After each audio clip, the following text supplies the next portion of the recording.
या ठिकाणी जमलेले सर्व आबांचे आणि सनीदादांचे हितचिंतक जे फक्त सनीदादाच्या एका आवाजावर ते सांगतील ते काही गोष्टी करायला तयार असणारे हे सगळा मित्र परिवार आज इथं जमलेला आहे।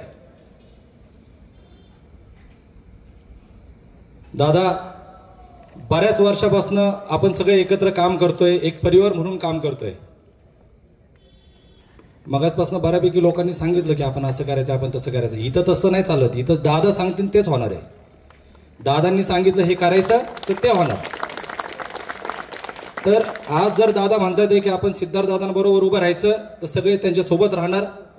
आणि सिद्धार्थ दादा तुम्ही काळजी करू नका, तुम्हाला कालपर्यंत टेन्शन होतं, उद्यापासून दादा उतरले ना तुम्ही टेन्शन सोडून द्या, तुम्ही घरी बसले तरी निवडून येणार। कारण मायक्रो लेवलला काम उद्यापासून तुम्हाला लक्षात येईल की ही टीम काय करू शकते आणि काय नाही। आधीही तुमच्या रिपोर्टमध्ये आलाच असेल ही टीम कुठपर्यंत जाऊन काम करू शकते। आम्ही दादांसाठी मरू पण शकतो, मारू पण शकतो, कुठल्याही थराला जाऊ शकतो। तर हे दादांबद्दल आमचं सगळं प्रेम, हे निमन कुटुंबाबद्दल असणारं प्रेम, ही सगळी तुमची ताकद आहे। हा मित्र परिवार जो आहे ह्याच्यावरच आपलं हे सगळं चाललेलं आहे। असंच तुम्ही सगळे दादांसोबत राहावा। आज दादा जो काय निर्णय घेतील तो आमच्यासाठी हुकूमच आहे दादांचा। दादांनी सांगितलं म्हणजे करायचं, विषय संपला।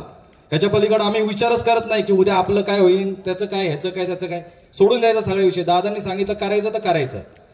तर ह्याच अनुषंगाने मी तुम्हाला सगळ्यांना दादांच्या वतीने सांगतोय की येत्या काळामध्ये असंच जसं आपण दादांबरोबर थांबलो होतो, तुमच्या तर तशा काही अडचणी येत नाही, कारण आलेली अडचण आपण दादाला सांगायच्या अगोदरच सॉल्व्ह झालेली असती।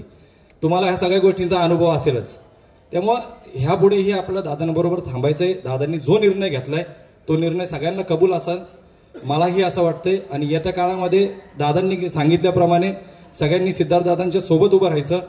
आणि आपण आल्यामुळं किती फरक पडतो हे आपण येत्या काळात लीडमध्ये दाखवून देऊयात। धन्यवाद।